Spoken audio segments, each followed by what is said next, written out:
Ok, entonces lo que voy a hablar ahorita es de controversias terapéuticas en cáncer de tiroides. En realidad no me voy a enfocar mucho a las controversias. Les voy a presentar más bien los datos que han hecho que haya nuevos medicamentos para estas enfermedades.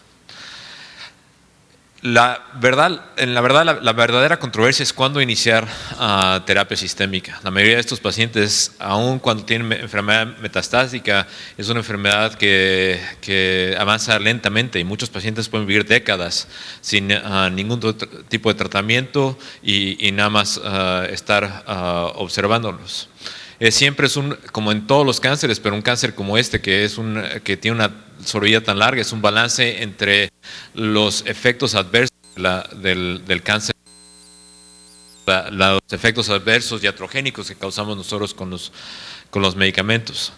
La Asociación Americana de Tiroides recomienda que pacientes que tengan tumores menores de 2 centímetros o con crecimiento menor del 20% por año sean observados y tratados con supresión de la TSH, como mencionaba el doctor Gallegos. Y esto es difícil para los pacientes, ya que saben que tienen cáncer y lo único que ellos es la palabra cáncer y saben que es algo que no se puede curar. Y también para los doctores, después de estos son la minoría de nuestros pacientes, después de ver pacientes con cánceres de cabeza y cuello que sabemos que mueren rápidamente, decirle a un paciente, no se preocupe, los vemos en 6 meses, es raro. Se tiene que hacer uso de terapias locales, incluso en enfermedades metastáticas, así como radiación, si es un solo lugar en donde se está experimentando el crecimiento o es un solo lugar el que está dando problemas, o cirugía. Es una de las enfermedades donde comúnmente hacemos metastatectomías, algo que es controversial en otros casos. Cuando se necesita terapia sistémica, lo que se recomienda son los inhibidores de las quinasas de tirosina, que voy a decir TKIs a partir de ahora porque es más fácil decirlo.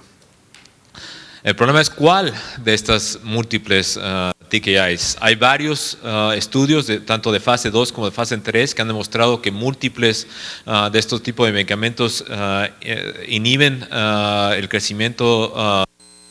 Esto es una diapositiva donde pongo los diferentes receptores y la mayoría de estos medicamentos inhiben el receptor vascular, pero también el receptor de fibroblastos, RET, y así como el factor de crecimiento epidermoide.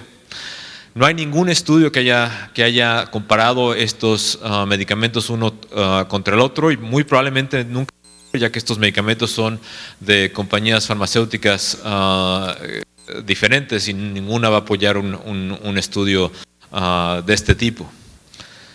Actualmente en Estados Unidos hay 2 que están aprobados por el FDA para darse, que son el Levantinib y el Sorafenib, y vamos a hablar de estos medicamentos ahorita. El Levantinib, del factor de crecimiento vascular, factor de crecimiento de fibroblastos y RET. Este medicamento se estudió en fase 3, que fue publicado en este año,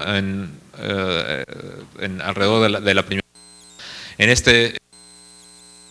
92 pacientes se comparó este medicamento con placebo y se demostró que una respuesta de 64.8%. Esto es independiente del uso previo de algún otro inhibidor de tirosinas.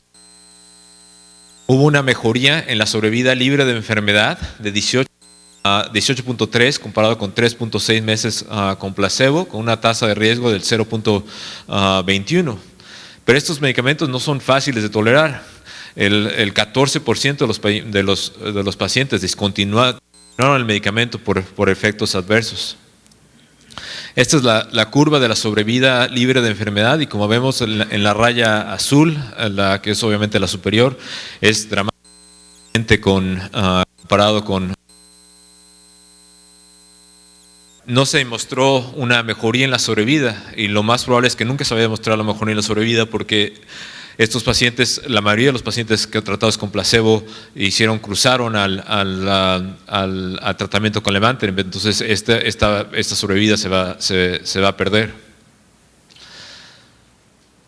La dosis estudiada fue de 24 miligramos al día, pero es notable decir que en la mayoría de los pacientes, casi el 70% de reducción en la dosis, y la dosis media fue de 17.2 miligramos. En la práctica actual, yo lo empieza el medicamento no a la dosis, sino a dosis de porque en mi experiencia esto es mucho mejor tolerado, pero la verdad es que no tengo ninguna base científica para decir esto. Actualmente hay un estudio clínico que está randomizando pacientes de 20 versus 24 y cuando tengamos esos datos sería interesante ver si mi práctica está apoyada por esto.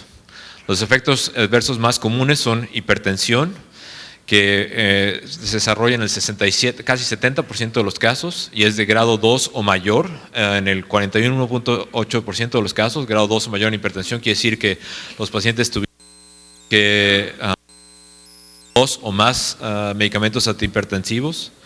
Diarrea en casi 60% de los casos y mayor de grado 2, que quiere decir más de 7 evacuaciones al día o el uso de terapia intravenosa. Cansancio del 60%. Entonces, este tratamiento es muy efectivo, una respuesta muy dramática, pero claramente tóxica. Entonces, la clave es cuándo empezar a los pacientes. Cuando los pacientes tienen enfermedad sintomática progresiva, es claro que se debe de usar, pero cuando los pacientes están asintomáticos, el crecimiento tumoral es menor, lo mejor es observarlos. Sorafenib es el otro medicamento que está aprobado. Este se aprobó primero que Levantinib. Inhibe el factor de crecimiento vascular, factor de crecimiento plaquetario, el RET, c-KIT y BRAF.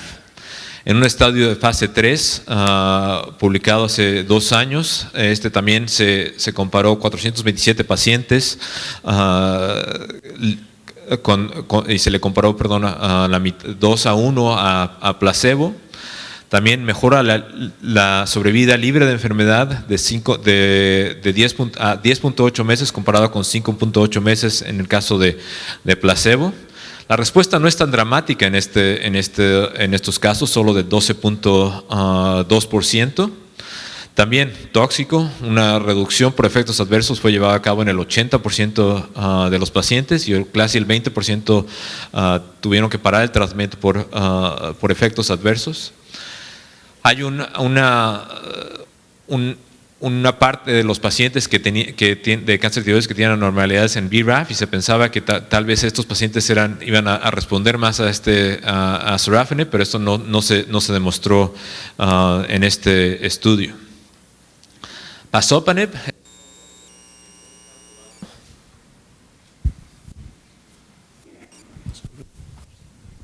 pero es usado comúnmente en un estudio fase 2 coordinado por la Clínica Mayo. 37 pacientes fueron estudiados y el 100% tuvo una respuesta parcial a la enfermedad del 11.7 meses. Este medicamento es mejor tolerado que los pasados que les presenté. La mayoría de los efectos adversos son grado 2 o menor y los pacientes solo requirieron una reducción de dosis. Solo el 12% de los pacientes requirieron una reducción de dosis, con la mayoría de los pacientes que les presenté en los otros dos, en Levantinib y Sorafenib. Estas curvas que presento aquí son la sobrevida, la azul, y la libre de enfermedad, la roja. Es importante aclarar que esto no es otro TKI que inhibe el factor de crecimiento vascular, RET, y el factor de crecimiento epidermoide. Se ha comparado en un randomizando 145 pacientes y también logró un incremento en la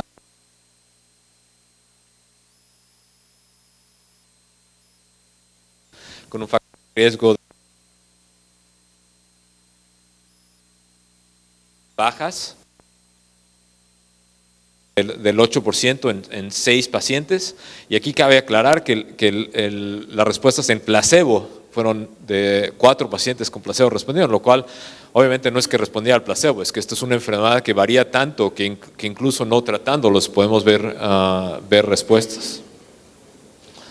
Hay otros medicamentos que se han utilizado como sunitinib y axitinib, y hay otros que están actualmente desarrollándose, que están estudiándose en tiroides,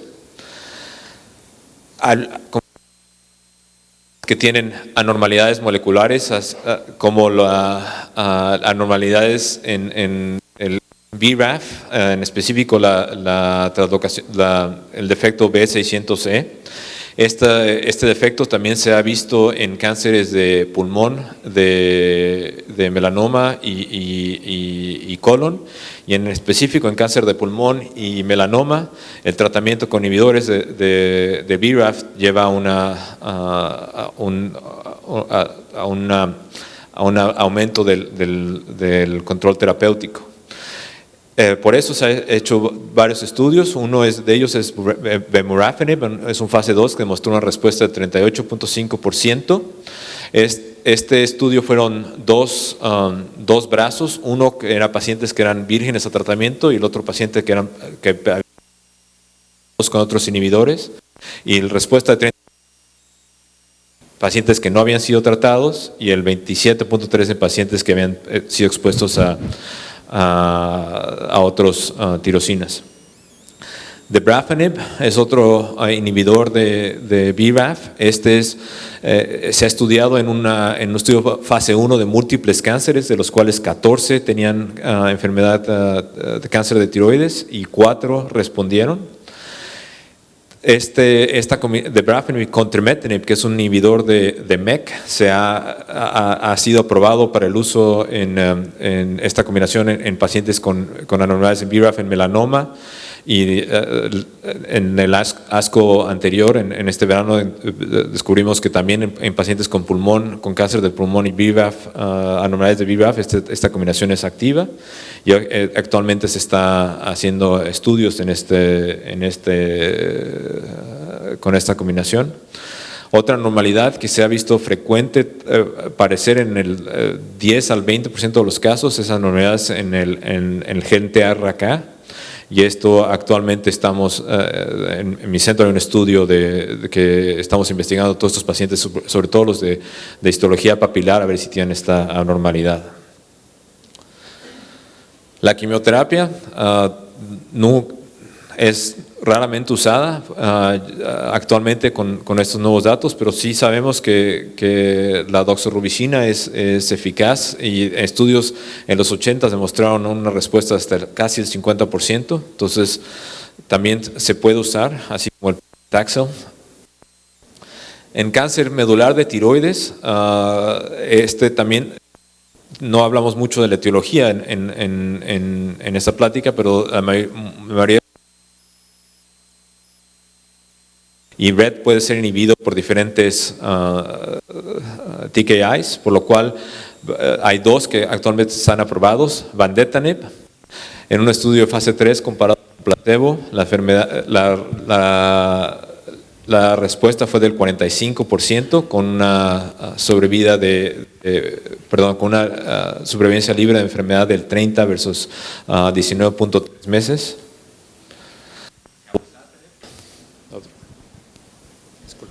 Este es el bueno. Cabozantinib, también otro estudio randomizado de 330 pacientes, demuestra que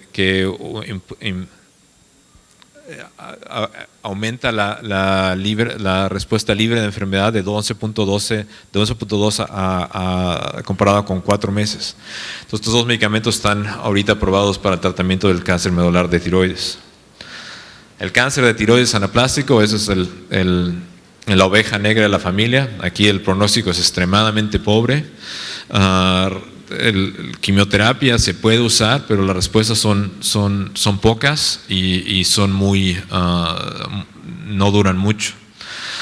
Por lo cual, cuando yo veo a uno de estos pacientes es prácticamente más bien hablar de cuidados de fin de vida más que de cuál tratamiento vamos a usar. Entonces, conclusión, en cáncer diferenciado, sea folicular o papilar, las más comunes, histologías más comunes, la clave es cuándo decidir iniciar terapia sistémica. En mi práctica, lo primero que yo hago es levantanib. Una vez que los pacientes desarrollan enfermedad progresiva, entonces es pazopanib o sorafenib, y después de eso es estudios de fase 1. Cáncer medular, cabozantinib o vandetanib. En realidad en Estados Unidos es mucho más fácil prescribir el cabozantinib, entonces lo usamos comúnmente. Como dije varias veces ya, la clave es cuándo iniciar el tratamiento, cómo descubrir el balance entre efectos adversos de la enfermedad versus efectos adversos del tratamiento. Y como última conclusión, en cáncer anaplásico no hemos hecho ningún avance en los últimos años, por lo cual necesita más investigación. Con eso, gracias.